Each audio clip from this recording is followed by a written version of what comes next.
दरम्यान ठाकरे बंधू एकत्र येणार असल्याच्या संकेतावर आता राजकीय वर्तुळातून आलेल्या प्रतिक्रिया आपण पाहूयात। भाऊ एकत्र येत आहेत। मला असं वाटतं आज बाळासाहेब हा दिवस बघण्यासाठी असते तर आम्हाला सगळ्यांनाच खूप आनंद झाला असता। महाराष्ट्राच्या हितासाठी आणि कुटुंबासाठी दोघं एकत्र येत असतील मला असं वाटतं हा महाराष्ट्रातल्या इतिहासातला राजकीय आणि कौटुंबिक दिवसातला एक सोनेरी दिवस हा आमच्या सगळ्यांसाठीच राहील। शेवटी भावाभावाचं नातं आहे हे सगळ्यांनी मान्य केलं पाहिजे। एक राजकीय विषय स्वतंत्र आहेत, हाही विषय वेगळा आहे। आणि आतापर्यंतची जर परिस्थिती बघितली तर सातत्यानं उद्धवजींना त्रास होईल अशीच भूमिका त्या उद्धवजींची जी आमची संघटना आहे या ही कशा पद्धतीनं हिला त्रास होईल अशाच पद्धतीनं राजसाहेबांनी वेगळ्या भूमिका घेतल्या। चला ते राजकारणात या गोष्टी होत असतात, पण असं होऊ नये जर या महाराष्ट्रासाठी जर मला वाटतं अशा सगळ्या शक्ती एकत्र आल्या तर या महाराष्ट्राला नकोय अशातलं थोडी भाग आहे। आणि म्हणून मला असं वाटतं अशी भूमिका राजसाहेबांनी मांडली असती तर त्याचा उद्धवजी ठाकरे साहेब एक स्वयंपूर्ण नेते आहे, स्वतःच निर्णय स्वतः घेणारे अशा प्रकारचं एक नेतृत्व आहे उद्धवजींचं। निश्चित याच्याविषयी व्यापक विचार मला वाटतं उद्धवजी ठाकरे साहेब करण्यास सक्षम आहे। राजसाहेब उद्धव साहेब हे दोघे भाऊ आहेत आणि कुटुंब म्हणून त्यांनी कायम एकत्रित राहायला पाहिजे। पाण्यात काठी मारल्याने पाणी कधी तुटत नाही असं मानणाऱ्यांपैकी मी आहे। मात्र या दोघांचे राजकारण एकत्रित असलं पाहिजे का यावर निश्चित चर्चा होऊ शकते। महाराष्ट्राच्या हितसंबंधासाठी आणि महाराष्ट्राची अस्मिता जोपासण्यासाठी जर हे दोन भाऊ एकत्रित येत असतील तर महाराष्ट्रातल्या प्रत्येक मराठी मनाला ते आवडेलच।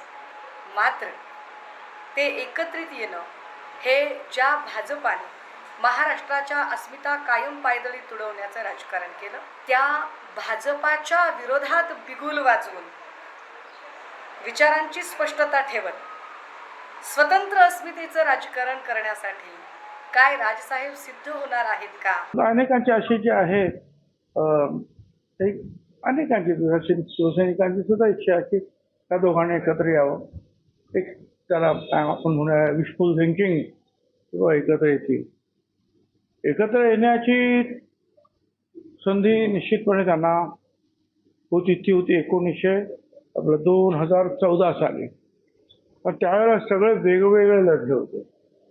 परंतु ठीक आहे, राजकारणात कधी काय होईल तुम्ही आम्ही कल्पना करू शकत नाही। अशा सुद्धा गोष्टी काही मागच्या काही वर्षांमध्ये झालेल्या आपण पाहिलेल्या आहेत। परंतु एवढ्या घाईघाईत काय होईल असं मला काही वाटत नाही। झालं तर उत्तम आहे। म्हणजे एक जुना शिवसैनिक म्हणून माझ्या तर शुभेच्छा आहेत। वैयक्तिकरित्या ती मुलाखत मीही बघितली, मला काही त्याच्यामध्ये असं इंटरप्रिटेशन काढावं असं मला वाटलं नाही। त्याचं कारण असं की ज्या पद्धतीचा अनुभव आम्हाला 2017ला आला तो अनुभव आल्यानंतर असं काही घडेल असं मला वैयक्तिकरित्या काही वाटत नाही। मराठी माणसाच्या हितासाठी एकंदरीत काल जर बघितलं तर माझी इच्छा आहे मात्र समोरच्याची इच्छा असली पाहिजे असं सुद्धा बरोबर आहे। तेच मी म्हटलं की 2017ला आम्ही तो अनुभव घेतला आहे, त्यामुळे समोरच्याची ती इच्छा आहे की नाही ह्याबद्दल आमच्या मनात खूप शंका आहे आणि एक मोठा क्वेश्चन मार्क त्याच्यावर आहे। 2017चा नक्की अनुभव काय होता ज्यामुळे तुम्ही आत्ताही त्यावरती सावरून बसलात? मला असं वाटतं मी अनेकदा सांगितलेलं आहे ज्या पद्धतीची नंतर मग फोनच उचलायचे नाहीत, आधी बोलायचं मग फोन नाही उचलायचे। मला असं वाटतं ह्या गोष्टींचा जो अनुभव आम्हाला आहे त्यामुळे कितपत विश्वास ठेवा हा एक महत्त्वाचा विषय आहे। राजसाहेबांना त्यांच्या पक्षाची भूमिका व्यक्त करणे, मांडणे, त्यांना युती कुणाशी करायची आहे कुणाशी नाही हे सर्व अधिकार त्या पक्षाच्या प्रमुखाला असतात। त्यामुळे राजसाहेबांना जर असं वाटतं की त्यांनी उद्धव साहेबांची युती केली पाहिजे यामध्ये भारतीय जनता पार्टीला त्या ठिकाणी त्यांच्या युतीच्या मध्ये येण्याचं काही कारण नाही। मनसे हा वैयक्तिक माननीय राजसाहेब ठाकरे यांच्या नेतृत्वाखाली चालणारा पक्ष आहे। त्यांनी कोणाला हात पुढे करावा, त्यांनी कोणाबरोबर युती करावी, त्यांनी कोणाबरोबर राजकीय पुढे जावं हा त्यांच्या पक्षाचा आणि त्यांचा नेते म्हणून वैयक्तिक प्रश्न आहे। त्याच्यावर मी बोलणं अजिबात योग्य नाही। आम्ही शिवसेना म्हणून काम करतो, एकनाथ शिंदे साहेबांच्या नेतृत्वाखाली काम करतो।